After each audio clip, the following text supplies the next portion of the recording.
આ વડોદમાં ભડકા થાય ભલામણા.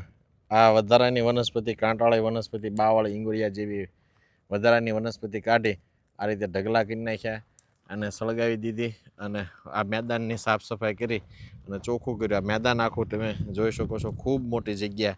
આ જગ્યા આખી સાફ થઈ ગઈ અને એમાં આ રીતે ખાડા કરવામાં આવ્યા છે. લાઇનબદ્ધ કતારબદ્ધ થયેલા ખાડા. આ ખાડાની અંદર વૃક્ષો વાવવામાં આવશે. અત્યારે દેશી છાણિયું ખાતર નાખવાની કામગીરી ચાલુ છે.